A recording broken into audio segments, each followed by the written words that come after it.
Namaste, everyone. Welcome to our first webinar for Indology Academy for 2024. So happy English New Year in a way. And we have a wonderful speaker today. Before we jump in, I just want to take a minute or two to kind of tell people about the Indology Academy if you are not familiar or joining us for the first time. This particular initiative began because me as an academic, I kind of saw that there are multiple brilliant scholars on the other side of the world, right, in my Matrabhumi, and they were not being cited by my students because their works are not readily available if you go on Google Scholar or whatever else. And the other thing was students are citing YouTube videos and podcasts and things like that. So I just wanted to kind of take advantage of that medium also and try to kind of build up a scholar community across the globe to where students have access to academic research pertaining to the Indian subcontinent. So that is the goal of Indology Academy. We also help with research projects, and we have a journal, the International Journal of Indology, where Dr. Vikas Verma is, helping lead us down the right path. So we are currently seeking papers for Ayodhya. If anyone is so inclined to contribute something, you can go check that out, and I will link the journal here. So that is just housekeeping. Now we jump into today's program. Dr. Prateek Kumar is going to give us a wonderful lecture on Śrī Kṛṣṇa as seen in literature, archaeology, and popular memory. A little bit about him. He is a fellow at the Prime Minister's Museum and Library. He also teaches history at the Department of History, Lamlal Anand College, University of Delhi. He graduated from Ramjas College, University of Delhi. And his areas of interest are religious and intellectual history of ancient and early medieval Indian history and history of ancient Southeast Asia. Those are the two big groups. And I want to point out, relatedly, his amazing publications and his work, especially a co-edited volume, India and Southeast Asia, A Legacy of Cultural Influences. Do check it out, especially for people interested in how India kind of is represented or teased out in various other nations in the Asian continent. So without further ado, let me please kind of just open up the floor to Prateek Kumarji. Dr. Kumar, all yours. Thank you, Dr. Anjali, and namaskar to all of you. Thank you for the kind introduction. I'm just a student of history, learning each day. Before starting the formal discussion on the topic Śrī Kṛṣṇa in literature, archaeology, and popular memory, I want to express my sincere and profound sense of gratitude to Dr. Vikas Kumar Vermaji, my former teacher at Ramjas College, University of Delhi, who first introduced me to this Indology Academy. Professor Hiraman Tiwari, my mentor and guru from Jawaharlal Nehru University, whose help and inputs, comments are always important in the quality of my work. He is not here because of some family engagements, but I'm sure he is going to watch the recorded video. I'm especially thankful to Dr. Anjali Kanodia ji and his dedicated team.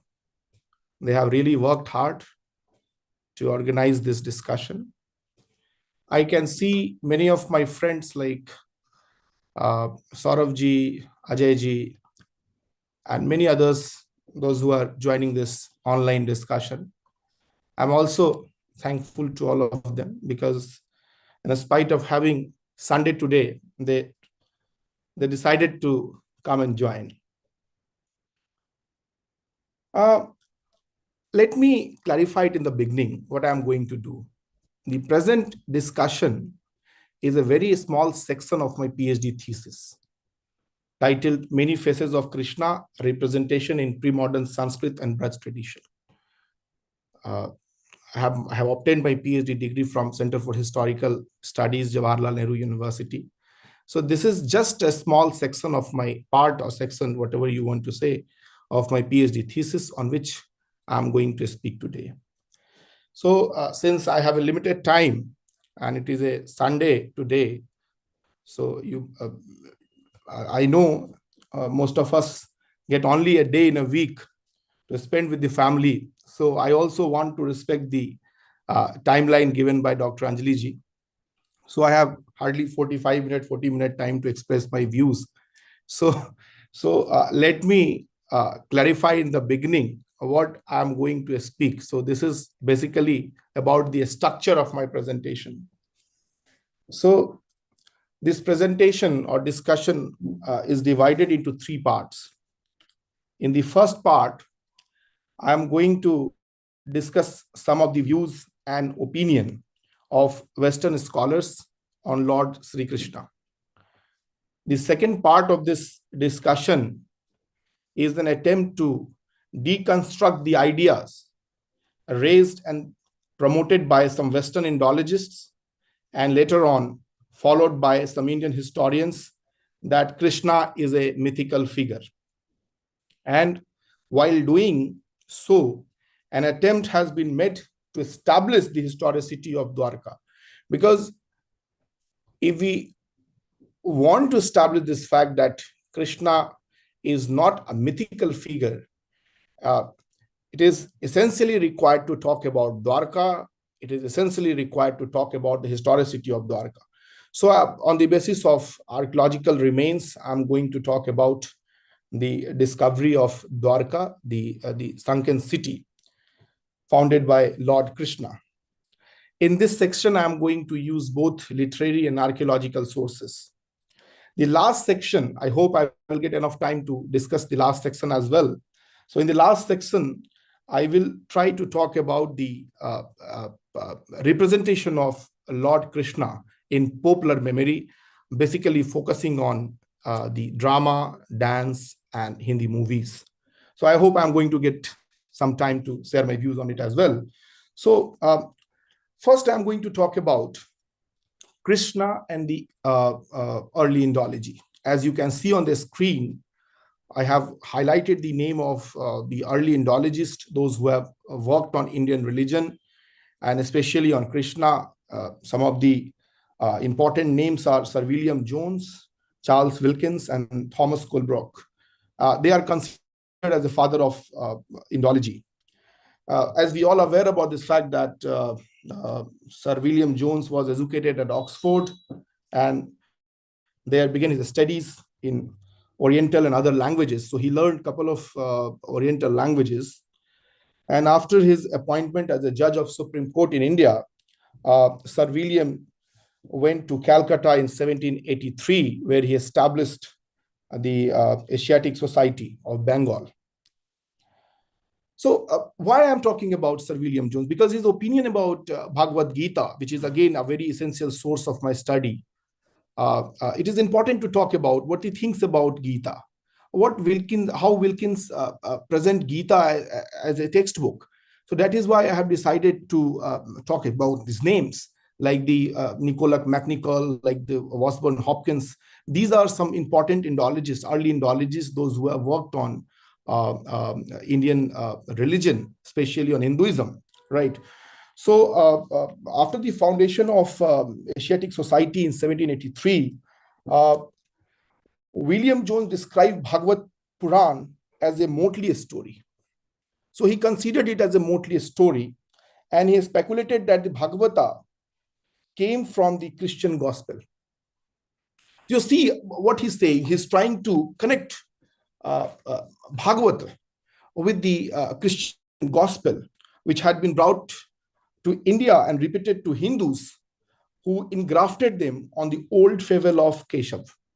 So see how he is, making a sort of a story just to bring or just to, highlight the importance of Christianity.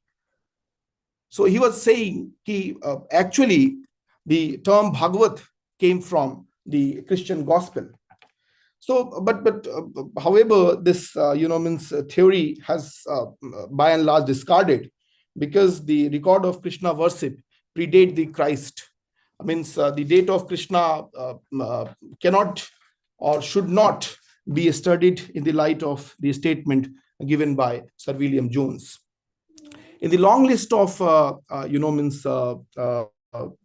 Indologists, we have the name of Wilhelm von Humboldt. He is a Persian minister of education and began learning Sanskrit in 1821 and was greatly moved by the Bhagavad Gita, on which he published extensive study. I mean, he is one of them who praises, Bhagavad Gita, and he shows a great respect for the Bhagavad Gita. In the Academy of Berlin in 1825-26, he devoted a long treatise on the study of Bhagavad Gita. So Humboldt lectured to the Berlin Academy of Science on Gita, placing it firmly in the mainstream of scholarship of that period.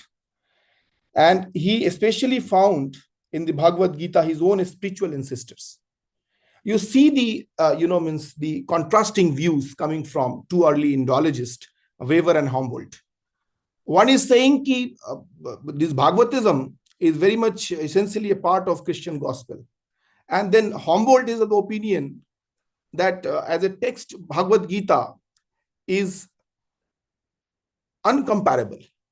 I would like to read from his book and quote, he found in Bhagavad Gita his own spiritual ancestors. What happened to him was its originality and simplicity. Krishna's doctrine, he wrote, develops in such a peculiar individual way. It is, so far as I can judge, so much less burdened with any other thing that deserve our special attention. Standing as it does as an independent work of art, he finally thanked God for having permitted him to live long enough to become acquainted with the Gita. So he's very high about Gita. I mean, he's extremely high. He classified it in a different category of literature, and particularly talks about its importance.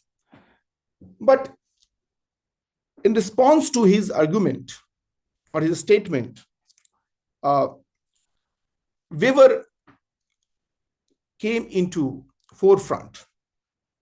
Weber, as we all know, he was a famous German Indologist, and he criticized Humboldt for praising the Bhagavad Gita.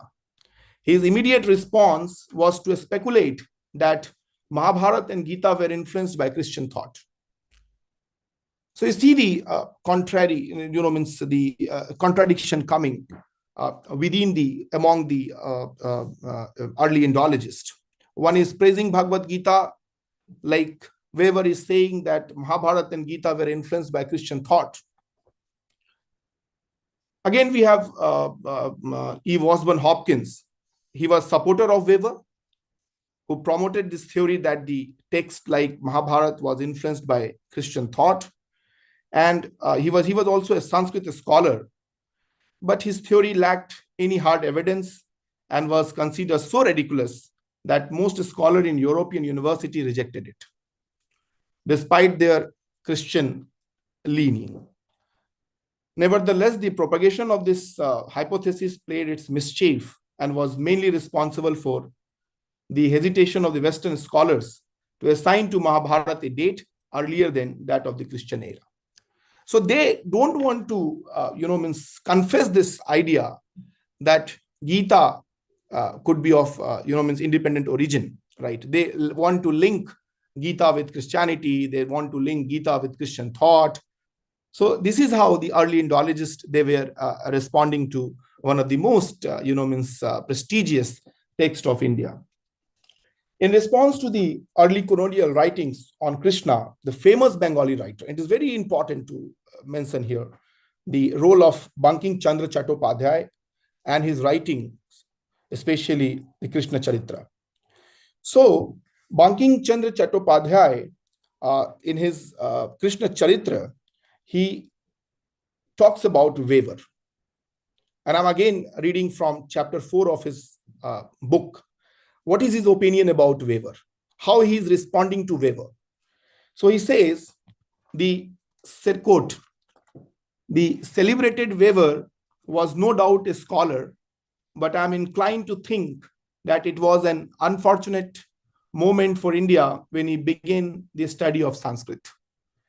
The descendant of German savages of yesterday could not reconcile themselves to the ancient glory of India. It was therefore their earnest effort to prove that the civilization of India was comparatively of recent origin. They could not persuade themselves to believe that Mahabharata was composed centuries before Christ was born, unquote. So this is how, writers like him was responding to the opinion of Western Indologists. The theory of similarity between the cult of Krishna and Christ was propagated by Western scholars. It is still in discussion that there was no such personality called Krishna ever existed. It was Christ who came into it, came in East, and later called Krishna. So basically what they are saying the actual name is Christ. When it moved towards East, तो अभ्रंशित हो जाता है और the Christ becomes Krishna here in India and the East. So the theory of similarity between the cult of Krishna and Christianity propagated by Western scholars and the idea that Krishna, Shaga, and the doctrine of devotion were borrowed from Christianity was a part of cultural politics of colonial rule in India. I call it the politics of colonial rule in India, the cultural politics. At one end, they were exhausting our economic resource, and on the other hand, they were also trying to play the cultural politics. So in an attempt to draw similarity between Krishna and Jesus Christ, McNichol was largely convinced by the idea that Indian spirit would find solace in Jesus Christ. So this is again, I'm reading from his book, Indian Theism, page number 4, where he's saying that the Indian spirit would find solace in Jesus Christ. He emphasizes the similarity between the two legendary figures of Krishna and Christ, and propounded the idea that Vaishnavism is the outcome of Christianity. Vaishnavism is the idea of Christianity, and the idea of Christian origin of Indian Vaishnavism is also promoted on the basis of the similarity in the name of Krishna and Christ, what I was discussing a few minutes back, how it reached in the East. So there is only one word called Christ, and when it reaches in India and East, it becomes Krishna. So what I'm saying is that somehow they were trying to get this idea that the actual figure is Christ and Krishna is mythical. There's a large number of writing on Hinduism and Krishna in particular led us to believe that almost everywhere in India and abroad, Krishna has left his imprint. No matter what they are saying, the large number of writing on Krishna has made it clear that he is an influential figure.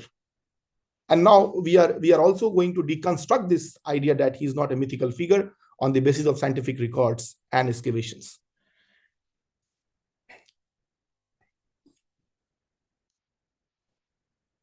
What is interesting is to note is the opinion of some historians who raise question on the authenticity of texts like Mahabharata, because they don't want to consider Mahabharata as an authentic text, because they have to present Krishna as a mythical figure. If they're going to talk about the authenticity of text like Mahabharata, they will lose their ground. So they want to present Mahabharata as a fictitious text based on fictitious characters. And it is also interesting to note that the core question among both the Western Indologists and Indian historians remain the same. What are these core questions? Did Lord Krishna ever existed? Did he found the city of Dwarka and rule over Yadavs? In almost all the writings on Krishna, he remained a mythical figure whose historicity has been questioned. And that is why we are sitting here to discuss about Krishna. Because Krishna has by and large presented as a mythical figure. Mahabharata is by and large presented as a text, not as a text, but as a fiction. So it's a real honor to talk about the historicity of Krishna and the authenticity of texts like Mahabharata. I'm thankful to Anjali ji, who is organizing such kind of discussion. So basically, the early Indologists, they have directly attacked on Indian religion. So it's not something that Krishna is the only deity on which they have made an attempt. So they attacked on the entire Hinduism. Based on the remains of, Dwarka, I mean, this post-excavation remains, we can definitely establish the historicity of the city of Dwarka. And once we are going to establish this fact that Dwarka is not a mythical city mentioned in Mahabharata, in Bhagavad Puran, then we can definitely establish this fact that Krishna cannot be a mythical figure. So when we talk about Krishna, Dwarka holds a special significance.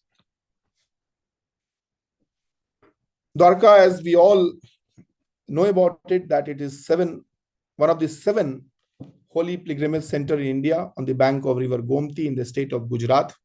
I have visited this place last year, and before that also I have visited. The ancient texts have a significant contribution in establishing the historicity of Krishna. Or I can tell you, if we wish to establish the historicity of Lord Krishna, then we need to talk about the historicity of city like Dwarka, because it is already evident the city was established by Lord Krishna. So first, I'm going to talk about the marine archaeology in Dwarka and the findings which came after the explorations. So it is claimed that the city was founded by Lord Krishna. It is there in the Mahabharata also. It is there in the Bhagavad Puran also.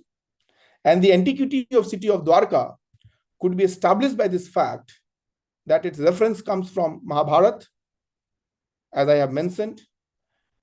Of course, Harivans Puran as well. And Bhagavad Puran also mentions the name of this city. The Harivans narrate the story behind the establishment of the city. As we all aware about this fact that Krishna, after having an open confrontation with Jarasandha, decided to go to Dwarka with his Yadavas, with his clanmen. So this is mentioned in Harivans Puran as well. So when Jarasandha, I hope you all are familiar with these characters, these names. When Jarasandha came to know about the death of Kans from 2 of his daughters, he became very furious. It is mentioned in the text as well. And he was ready to take the revenge. Looking at the situation, Krishna consulted the senior people of his Yadavas clan and decided to move towards Saurashtra, where he established a city called Dwarka.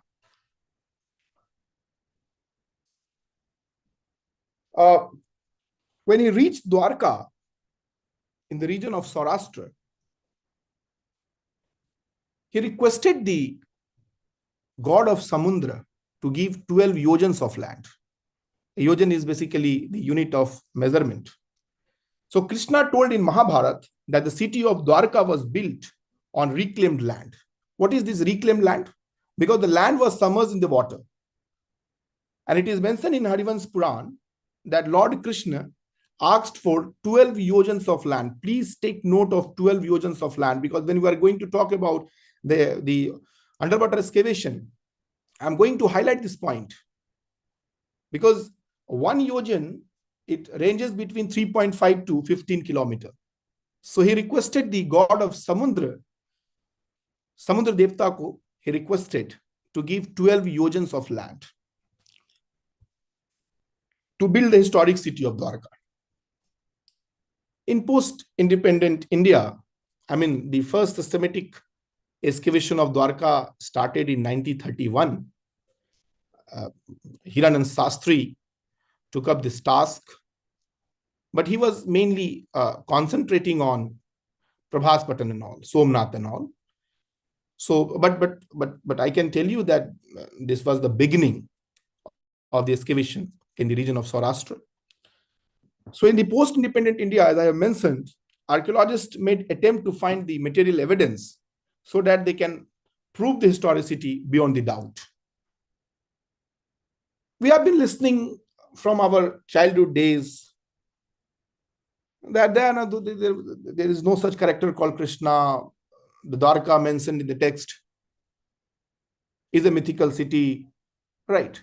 And why I'm saying this? Because I'm working on textbook. As a fellow at Prime Minister Museum and Library, I'm working on the problem of textbook in India. These are the problem of textbook because they never talk about the historicity of cities like Dwarka. In most of the textbook, Dwarka is presented as a mythical city, Krishna is presented as a mythical city. So if we are going to teach our student with those books, we can't expect positivity from their side. So to cut this story short, the first excavation was conducted under Hiranand Sastri in 1930s, which for the first time helped to recover pottery at Mool Dwarka and Prabhaspatan. I'm going to talk about what is Mool Dwarka, what is Bet Dwarka, what is Prabhaspatan, when I'm going to talk about the all four categories of sites. Second round of excavation was conducted by the Deccan College, Pune, under the direction of a noted archaeologist, H.D. Sankalia. And the second round of exploration started in 1960s, 61, 62. Sankalia, who expressed the opinion that the first settlement at Dwarka could not have been earlier than 1st century BC or AD. So he is putting Dwarka somewhere in post-modern period. So when you are saying that Dwarka is post-modern, that means Mahabharata is also post-modern. This is very clear because the reference of Dwarka is coming from Mahabharata. This was contrary, as I have said to you, to all the established fact of history, because the Mahabharata war and date of founding of the city of Dwarka cannot be post-modern. It cannot be. It cannot be. And this was the point which was picked up by S.R. Rao. So if the historicity of the event and the personages mentioned in the epic is to be verified, it was required to identify the exact location of Dwarka city and how Krishna was associated with it. So if we have to prove this fact that the city and the character both are not mythical, we need to scientifically prove this point that Dwarka was in existence. It later submerged by the action of water. So in the decade of 1980, because we have to understand this point that marine archaeology was not in practice in India. And let me tell you briefly about this idea of marine archaeology. In the decade of 1980s, it was not so common. Please believe me.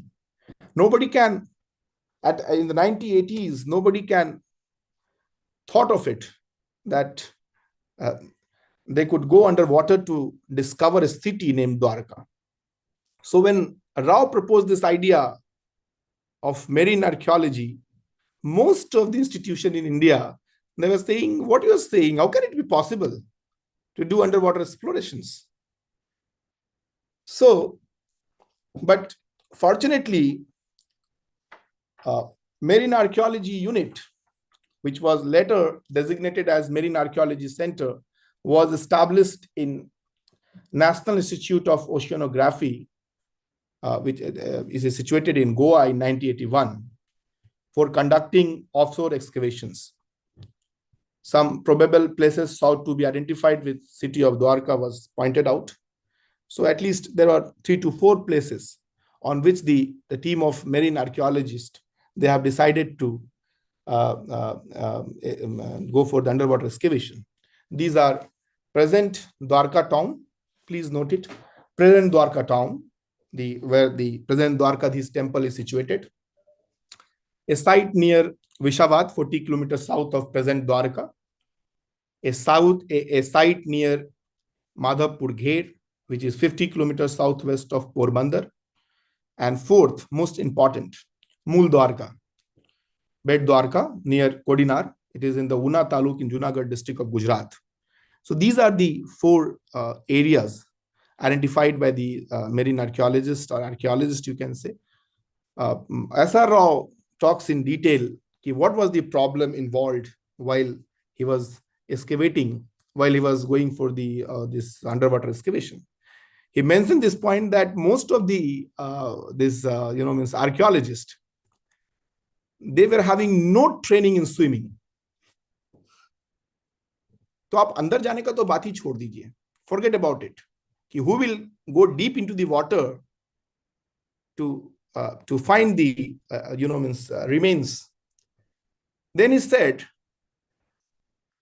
that we first trained people to dive deep into the water, because archaeologists, they said no, we don't want to learn swimming and all at this stage of life. So, and those who were swimmer, they don't know about archaeology. This was the problem. The trained swimmers were first trained into the art of archaeology, what archaeology stands for, and then the underwater excavation started at these 4 sites. So there were certain techniques involved in in underwater excavations. I'm going to talk about them briefly, looking at the limitation of time. So hydrological surveys of around 2 nautical miles was done. So within water, the probable sites were identified on which they have to work on. The finding says that the city was destroyed by the sea. The third phase of work on Samas Dwarka started with the excavation near present Dwarkadhish temple. When S.R. Rao demolished the modern buildings, some temples of Vishnu of 9th century AD came to light below the building. So we have to understand the process of excavation. They first started, excavation at a site near to Dwarkadhish temple. If we are familiar with the location of Dwarkadhish temple, we know about this fact that it is situated very close to a point where river Gomti and Arabian Sea meets. This is you can see, this is the early phase of excavation. The work on Samas Dwarka started with the excavation near present Dwarkadhish temple. In course of excavation, some modern buildings were demolished. Post demolition, some temples of Vishnu, probably 9th century AD, came to light. So this promoted S.R. Rao to go for the further excavation.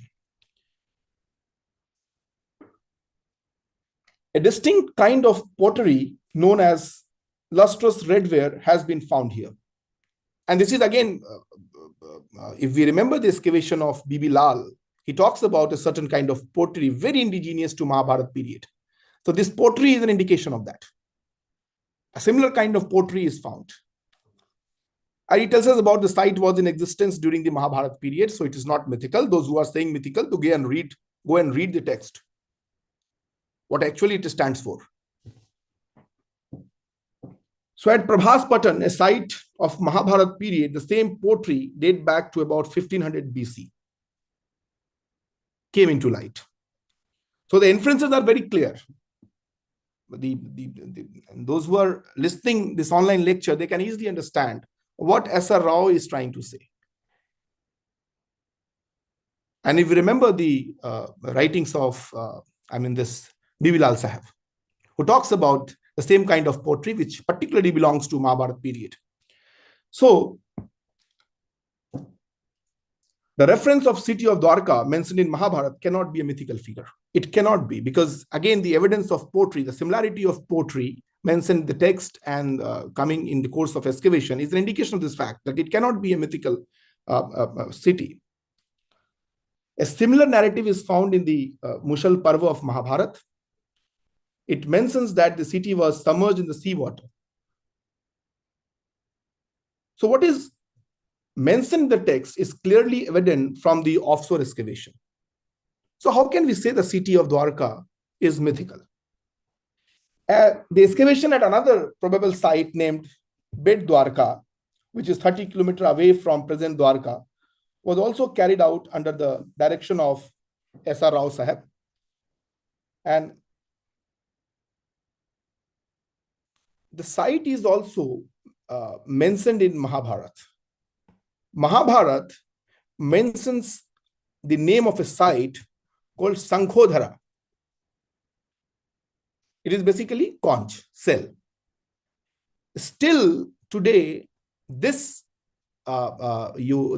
site is important for shankh, what we call shankh in Hindi and conch or cell in English. So the reference of Mahabharat is clearly visible in the course of excavation, offshore excavation at the site of Bet Dwarka as well, because it was a massive site known for the presence of conch, cell. The site is also associated with Lord Krishna. Dwarka in Mahabharata is described as Jaladurga or Varidurga. This is interesting because we have evidence of fortification coming from underwater excavation. And the text like Mahabharata also talks about the fortification. What is this? I mean, after thousands and thousands of years, we are getting the similar information from our underwater excavation. Can you please, Saurabhji, can you please rotate this slide to show those who are interested, they can read S.R. Rao's writing. These are 6 cultural sequences found from the Dwarkadhish temple, and at the lowest sequence, the lustrous redware pottery is found, which is directly linked with Mahabharata. So it establishes the historicity of this site. So all 6 layers are mentioned here. You can see the picture, and this is interesting. Please, yes, the turning point of the massive wall. You see, this is a clear sign of fortification. What is mentioned in the Mahabharata as Jaladurga or Varidurga.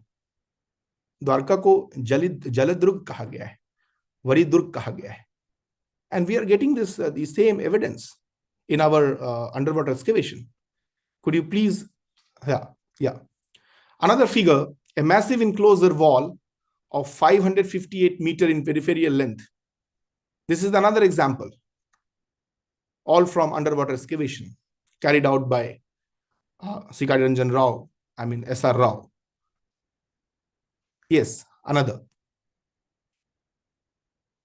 This is how, they measure the height of wall, height of the massive enclosure wall. You see, they use a different kind of yardstick to measure the height of wall. This is all from underwater excavation. Please slide it down. Then we have preliminary offshore survey of submerged Dwarka in the Gulf of Kutch, with what you call Bet Dwarka.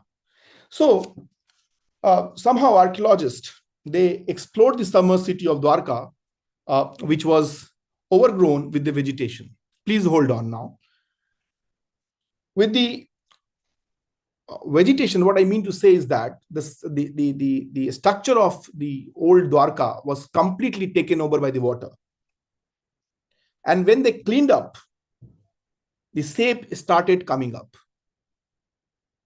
A large number of stone anchors, as you can see in the slide, have been found from this excavated area. It establishes the fact that it was a port city as well. And it is beyond doubt. Excavation have revealed the presence of massive fortification wall, as I have already shown it to you. Successive layers have confirmed that this was a man-made technique.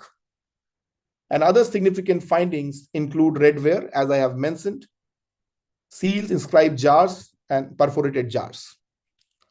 A similar narrative, now a little bit about the text, a similar narrative is found in Mushal Parv of Mahabharata. It mentioned that the city was submerged in the seawater.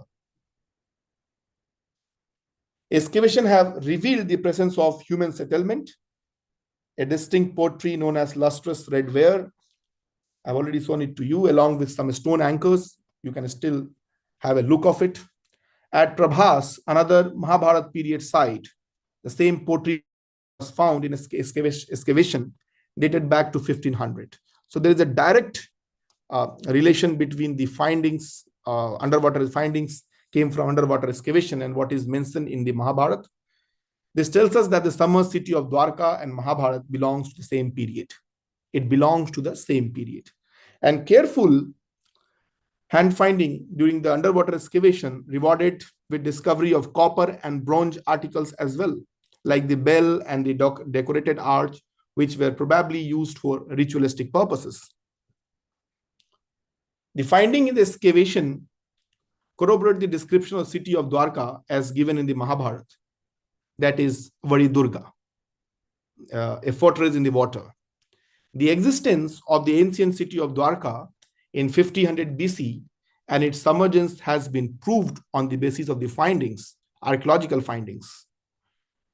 Excavation at Dwarka reveals the existence of a township destroyed by the water, which is clearly mentioned in Mahabharata. And Dwarka, we have been listening about this fact that the city was built by Lord Krishna. Again, I'm talking about the literary source because we have to correlate these literary sources with the archaeology to prove its relevance. So it is mentioned in Vishnu Puran as Kausasthali. The site of Dwarka, what we call today Dwarka, is mentioned in Vishnu Puran as a Kusasthali. Kusasthali used to be the home of Yadavas even prior to the coming of Krishna. And it was ruled by Kukudmin Revatak. I mean, it is very interesting. I was reading somewhere a few months back, means the 1961 excavation report of Dwarka. Sankalia Sahib has raised an important question. What instigated Krishna to move to Saurashtra? He was in Mathura. Why he decided to go to Dwarka? So let me clarify here that it was not the Krishna who first reached to Dwarka. Before that, Yadavas were living there. Definitely because Krishna, he belonged to that particular, means category. So his natural choice was Saurashtra. So Kusasthali was the seat of Yadava's dominance. It was this Kusasthali that later became Dwarka, founded by Lord Śrī Kṛṣṇa. S.R. Rao discovered that the Dwarka's foundation goes 6 layers deep, as I have mentioned. And the discoveries by Sri S.R. Rao concluded that Dwarka was a flourishing city around 1500 BC, which was submerged in the sea water, as clearly mentioned in Mahabharata, and also proved by the findings of archaeology. These findings have now opened new vistas in the frontiers of marine archaeology and underwater cultural heritage. Further excavation at Dwarka were carried out by a team of archaeologists led by Alok Tripathi. This one is the recent exploration, underwater exploration under the leadership of Alok Tripathi ji. I mean, you try to see how the discovery made by S.R. Rao led to a whole new set of discovery, changing certain established, ideas about the Dwarka and the Lord Krishna. I would like to show you some of the evidences gathered during the underwater excavation. Could you please rotate it? These are antiquities found from Bed Dwarka. This is a variety of sankhas, that is the conch obtained from Bed Dwarka. As I have mentioned, that it is referred as Shankhodra in Mahabharata, a site known for the presence of availability of conch. Yes. And with this figure, I just want to show it how difficult it was to go for the excavation of Dwarka. And I'm thankful to S.R. Rao and his team. This is a massive stone structure at Bed Dwarka. It is a part of fortified wall.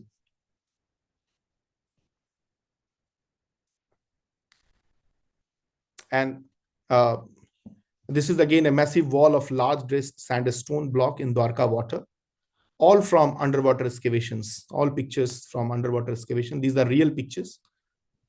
And of late, they have also digitalized it. I mean, the National Institute of Oceanography, so one can have a look of it. This is again fort wall near which a stone door socket was found. You can see the divers, they are working hard inside the water, deep into the water. Right. Then antiquities obtained from the excavation, probably a statue of Lord Vishnu. Yes. And this is a very rare picture. Team involved in excavation at Dwarka. S.R. Rao sitting in the middle. You can see an old man. So yeah, this is a very rare picture. I mean, please hold on for a minute because this is important to mention here. You see, some of them are not trained archaeologists, first of all, because as I have mentioned, he has written very clearly in the beginning, in the introduction of his book, कि जिन लोगों को archaeology आता था, they were not trained गोताखोर, और जिनको गोताखोरी आता था, they were not trained archaeologists. So they first, decided to teach these गोताखोर what archaeology stands for. उनको सिखाने के बाद पहले archaeology सिखाया और फिर excavation किया. That is why it took almost 12 years. Started in 1981 and continued till 1993-94. Yes. So this is the rare picture. And this is important. The gateway of Dwarka. This is basically an imagination artist. So as presented and described in Mahabharata, so artists made an attempt to draw the images. This is the textual representation of historic city of Dwarka. And similar fortification was found in underwater excavation from the site of Bed Dwarka. So where is the doubt that it was a mythical city? All right. So exact the 12 yojans of land and everything, means. Anyway, so I have talked about the excavation carried out under the leadership of Alok Tripathi ji in 2007. And this is the contribution of S.R. Rao. It is important to mention that of late I was reading in newspaper that the government of Gujarat is launching country's first submarine tourism in Dwarka. Now, general people can also have a look of the submerged city of Dwarka. I mean, till last year in August, there was no such provision. Today, Honorable Prime Minister has reached there.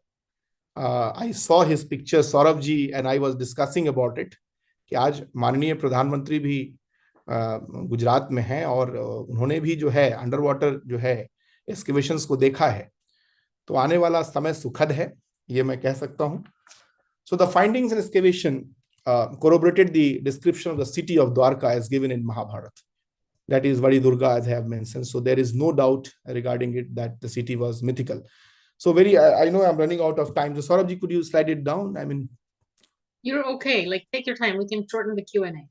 And Krishna in popular culture, I hope Anjali ji is going to give me some extra time, and not today, some other day, to have a special lecture on Krishna in popular culture, film and drama.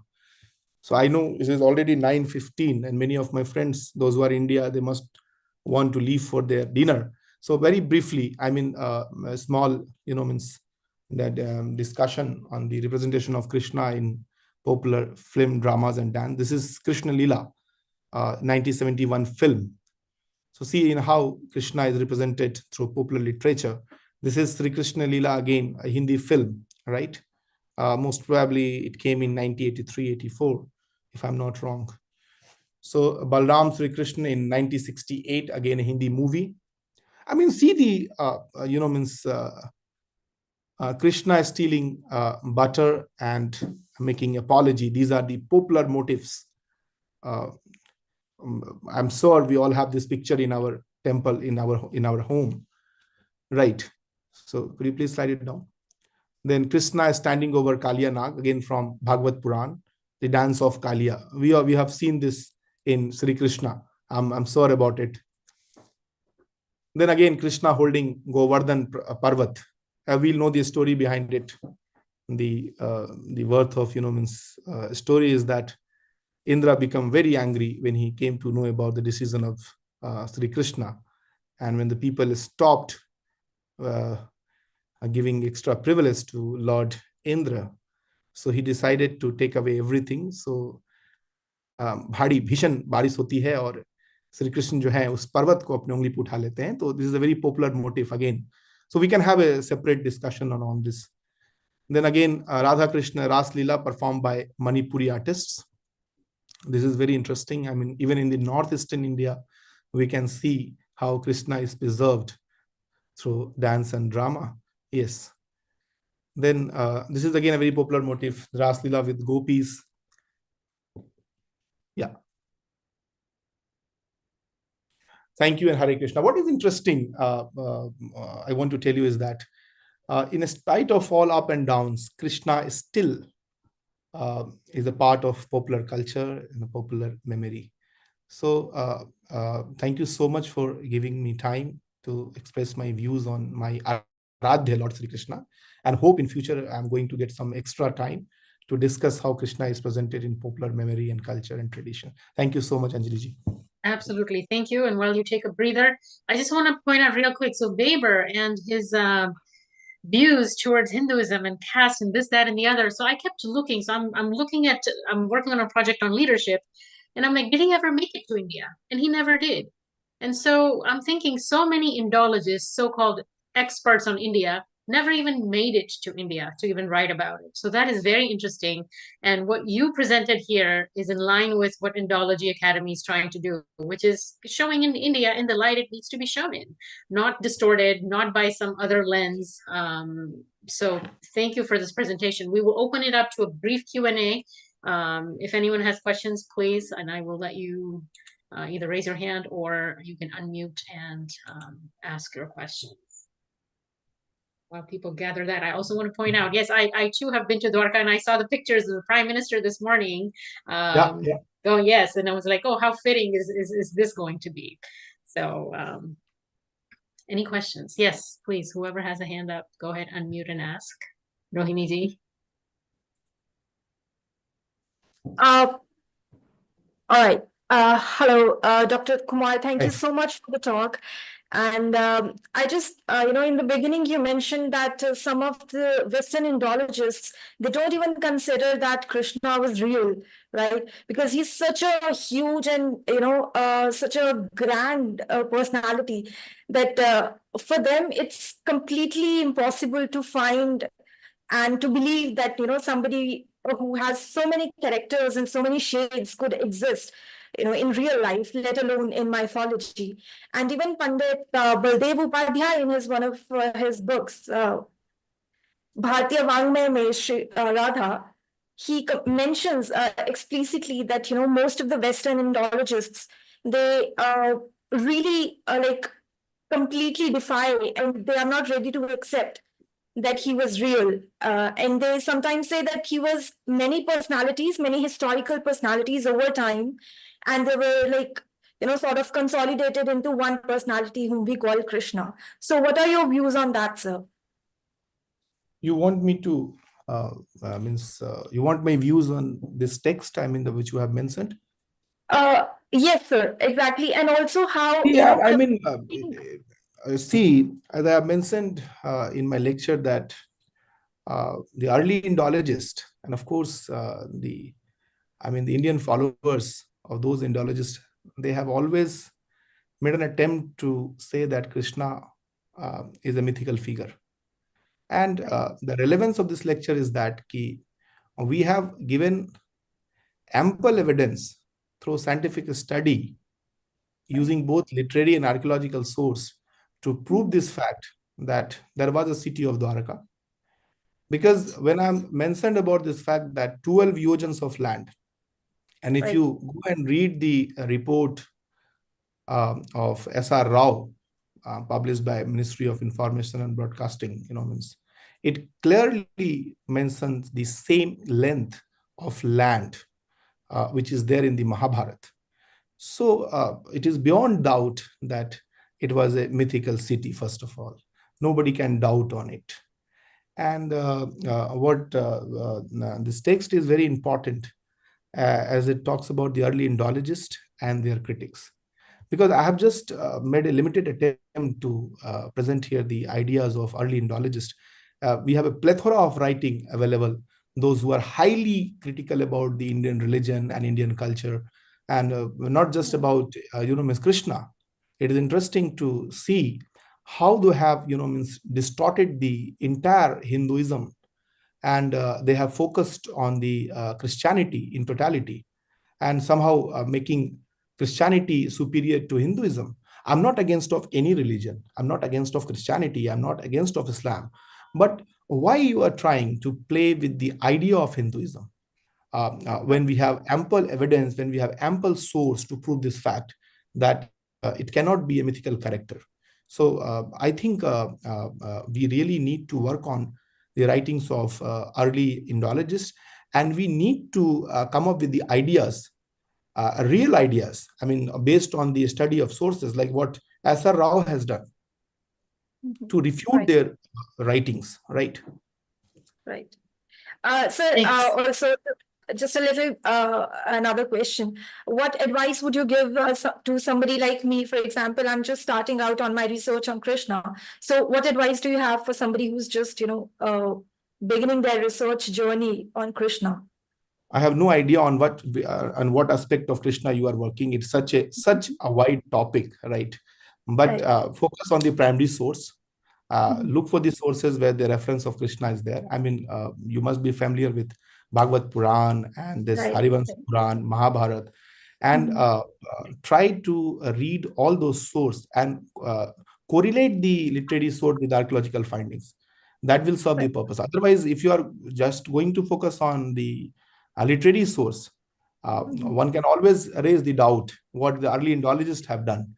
So do it like this, what S.R. Rao has done, right? He has, clearly mentioned each and every point mentioned in Mahabharata and correlated with his findings of Sumerian archaeology, right? So it's better to, focus both on literary and archaeological sources. Right. Thank you, sir. Thank you.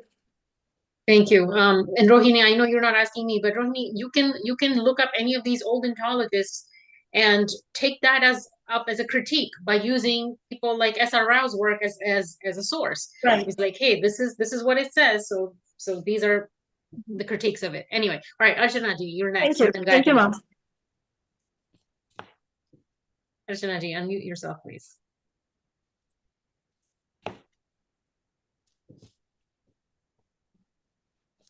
Nope. All right, Gayatri, you're next.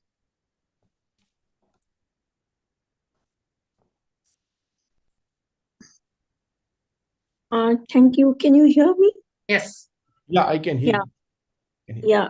Anjali ji, a very nice program arranged by you and Dr. Prateek ji, very nice presentation about Krishna and his, you can say, quote unquote, historicity and the literature part of it, which you haven't come to because of lack of time. Like, what I have in mind here is, of course, we need to go into archaeology, find much more things about the past, but there is always a thing in me. Why should we be going around proving that Krishna existed or Ram existed? It is my belief. Who are you to question my belief? Right? That's point number one. Point number two is there is another story that Christ himself, his existence now is in question, right? So why should we be overly worried about that? And number three, of course, there have been so many Indologists or during the colonial period who kind of twisted our text. Not only like you spoke about William Jones and others, Weaver and all that. We have in South also a Robert Gladwell, and then later Geo Pope, who completely distorted. They went to the extent of learning Tamil, right? And they distorted the Tirukural to state that it is because it was in BC's, right? 800 BC also written. And they went to the extent of saying Tiruvalluvar was a follower of Christ. I mean, and then they demonized Brahmins and the whole story. I mean, the so-called Aryan Davidian divide and all those nonsense that comes along with it. So we have a history where they have been sort of attacking us, but whereas we have been always been either two parts, right? Either too sort of slavish in following their lines or too defensive. I don't see us sort of asserting our views. And there's one thing I like, I may not agree everything with what Dr. Subramaniam Swamy says, but in the Ram Setu issue, like he went to the court and said, because at the time I remember the CJI then was asked him, right? How can you be sure that that Ram Setu was made by Sri Ram, right? And then he said, it's my belief, right? And then he said, do you pray? Do you go and pray daily? I said, yeah, I do Surya Namaskar also daily. I don't go to the sun to worship, right? So you don't have to do that. Your belief is important, right? What you believe and you trust is more important. I don't have to go around proving that Sri Rama existed or Śrī Kṛṣṇa existed. Number one. And then our texts, our holy places are holy because of the mantras and so many other things there. So how far are we going to keep ourselves in a defensive mode? That's my question to you. You see, thank you. I mean, very relevant points you have raised. And I think we all agree with this, that we need not to be very defensive. Like what happened in the Ram Mandir issue, right? Why do we always prove that it was the birthplace of Ram? Or what you have mentioned about Krishna or about the episode from Southern India. See, as a student of history, as a researcher, right, I'm just talking about my personal opinion. I don't know how it is relevant for the literature people, right? Because definitely people, those who are in field of literature, they have a different kind of opinion. But as a student of history, we need to prove the historicity. And as a professional historian, we need to work on sources. Then what is the relevance of history? If we are not trying to prove the historicity, it's not about Krishna, it's not about Ram, it's not about any particular god or goddesses. What history stands for? Why we are doing the research? What is the relevance of research? So if the early Indologists, they are raising doubt on the authenticity, on the historicity of a site, as a professional historian, or I can say as a student of history, we need to counter those narratives. Because it's not just a narrative. It's not just a text. They are developing it into a form of ideology later on. So it is always good to, and for the young researchers like us, I was, doing some spade work on the history of resistance. And my friends will be surprised to know that many of us are not aware about this fact, that the conquest of Sindh, what Madam is saying, why do we need to prove that? Why do we need to prove the historicity of a particular place or a personage? If we are not going to prove the historicity, how can we counter their narrative? This is one point. Another point, I'm citing an example to you. Like we all, because I'm working on this theme of it, so I can tell you about it very clearly.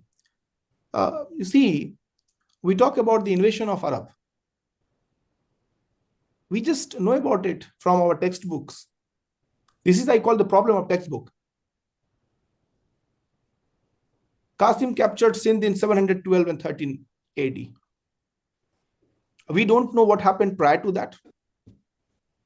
We don't know what happened after to that, these incidents. Have we ever heard about it?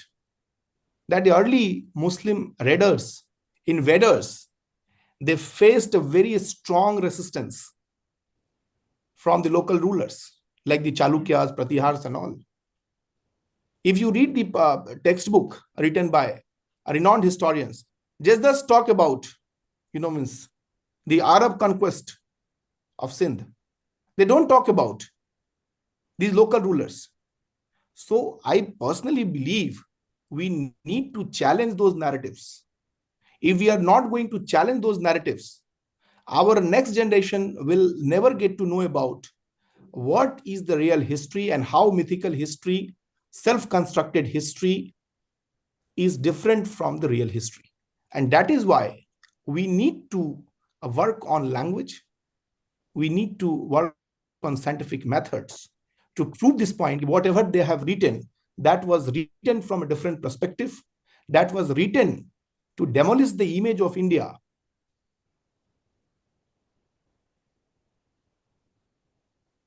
I think I have given him enough point. I respect your words. Why do we need to prove the Ram? One second. I agree with you in terms of historic, like about. We have 4 more minutes, and I do want the other two people to get their questions in quick. I agree with you that short part. I only sort of have problems with trying to overtly establish that our Bhagwans existed or did not exist. Because it goes into a realm which is beyond the intellect. So that is the only problem that I have. Otherwise, I just want to, archaeology and everything is fine. I am myself an architect, so I'm very much interested. Okay, I'm going to pause this and I'm going to ask Archana to please. I mean, I have 3 more minutes now. Archana, please. We need to change the narrative. If we are not going to change the narrative, our students, our generation will only say that Dwarka is a mythical city and Krishna is a mythical character. We are working for that. I'm sure about Indology Foundation is also working hard to change that narrative. Yeah, any other question? Archana ji, louder, please. Hi, मेरा नाम अर्चना है. Louder. से बात कर रही हूँ अभी. मैंने just to give a brief background, and I agree with Gayatri's point. वो थोड़ा Anjali ji, she is not audible. We cannot hear you, ma'am. Maybe you can type your question into the chat. We go to Krishnan ji, please. Krishnan ji, you're next. Archana ji, type your question in the chat, please.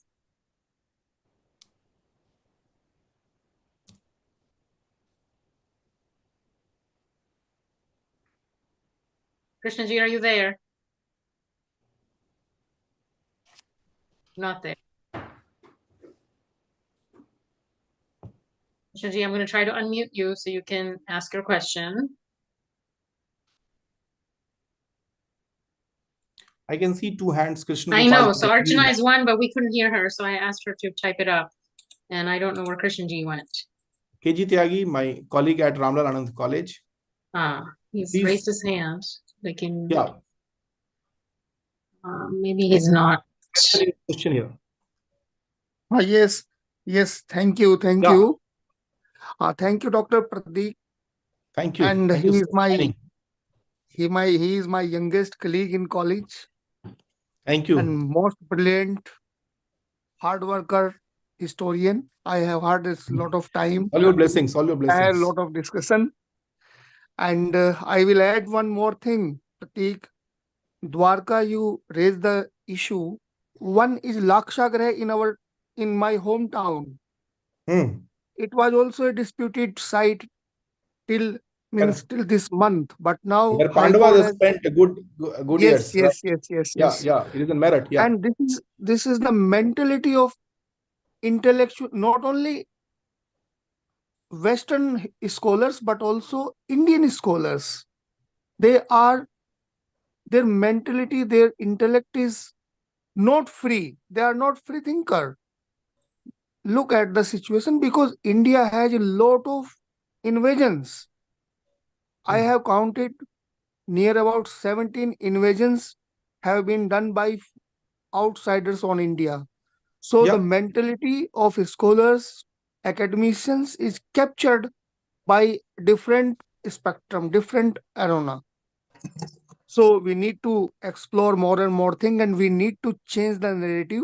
And I think you should find more and more evidences, archaeological and different evidences about Dwarka and about Mathura also. Thank you. And Anjali ji and her team is working hard to work in Thank this you. area. Thank you. I'm also thankful to, I can see Professor Indiver Kamtekar, my former teacher at JNU. He has also joined. He was there in the lecture throughout. So I'm thankful to Indiver sir and my friend Umaji and Sachinji, Rohit, Ratan, all, and some of my family members, Vinita, they have also joined. So I'm thankful to all of them. Any other question? Vikas Vermaji, all yours, please. Would you like to give a vote of thanks? Final concluding remarks. You are like a mentor to everyone here. Ma Saraswati has blessed you immensely. So would you like to close us out, sir? Yeah. Okay. So after, am I audible? Yes, you are audible. Okay. Yes. Okay. So Hare Krishna to everyone. Hare Krishna. So I, on behalf of Indology Academy, thank all of you for this wonderful session. It was actually, I was taken away, and it's really, it was a passage from, myth to reality. What Prateek ji, told us all about. He described now Krishna represent. There was a lot to talk about Krishna, and as he said that he would talk, we will organize soon the next lecture, which will concentrate on the popular and Krishna in popular memory. Now, see, Krishna, I will just summarize whatever he said. He started with the Indologists like Wilkins and others, and how they tried to equate, or how they tried to find the origin of, the cult of Krishna, or Krishna as a reality in the Christian gospel, or the teachings of Bible, otherwise. And Max Weber, yes, Anjali was right when she said that there were many who never visited India, and he also took the name Mokshmula. So like that, we have many Indologists and Orientalists, and even Indian scholars later on followed their way, and they also were I won't say confused, but they were deliberately doing all this to serve a purpose. Now, Prateek ji also highlighted the importance of archaeology. So archaeology really came to our rescue, And he was very right. In 1980s it came, and there was a lot of fuss and problem because we didn't have trained archaeologists. And although the excavation of Dwarka had happened before exploration and excavation, but we did not find significant remains due to the lack of our expertise in archaeology. And I would also like to point out certain path-breaking discoveries in archaeology, which was after Rao, but people took this lesson from Rao. And one great discovery was Kaveri Pattanam or Puhar in Tamil Nadu. And now their offshore drilling and offshore excavation has happened. And you find Mahabalipuram is also undergoing underwater excavation. And of course, the role of Institute of Oceanography has been great. It has been really helping and supporting us, the archaeologists as well as historians. Now, as someone asked, Gayatri ji asked about faith, and so now the question of faith and reason, that's very important, because Pratik ji rightly said that we have to counter the argument given by not only Western scholars but our own scholars, as I said, for certain to serve certain purpose. So we have to be like countering their argument on the basis of sources. That's the work of historian, student of history. And that's what he has done today. So we have to corroborate the archaeological and literary evidence, because there are many gaps in the description which has happened since centuries. Centuries means I'm talking about the colonial rule. And that, of course, it will take some time to fill up, but then we have to make attempt in that direction. And it's good that people like Pratik ji and doing that. He also quoted, he corroborated the archaeological evidence with the description in Mahabharata, Harim Puran, and Bhagavad Puran. That was wonderful. We just saw that how the corroboration of archaeology with literary, that helps us to prove, or to rather a better understand our past. Now, Krishna, archaeology, I have already said that Krishna is not just one figure, because Krishna has many meanings.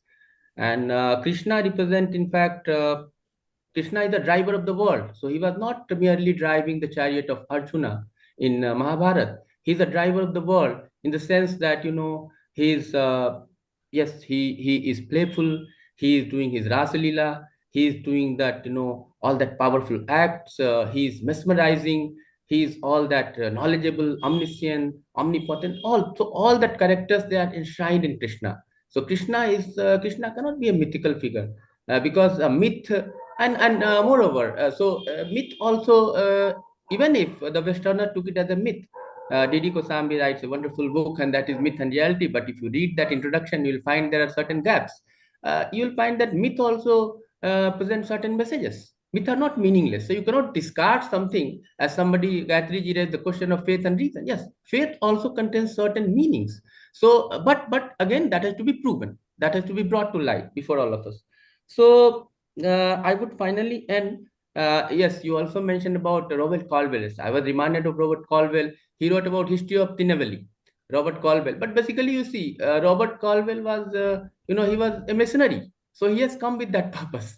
And he was doing all Tamil language. So even George L. Hart and there are many people who have written such kind of things that has created Indo-Dravid, that Dravidian, and that divide is okay. But I think that much more than that has happened. That I think due to limitation of time, I won't be doing that here. So we find that finally I would conclude saying that archaeology has really come to our rescue in recent times, and the development happening in the field of archaeology, and the young researchers like Pratik ji, I mean, I'm sure that we are going to see wonderful days ahead, and Indology Academy will certainly be with you. And thanks Anjali ji, of course, if I have forgotten to take any name, Priyanka ji, Anjali ji.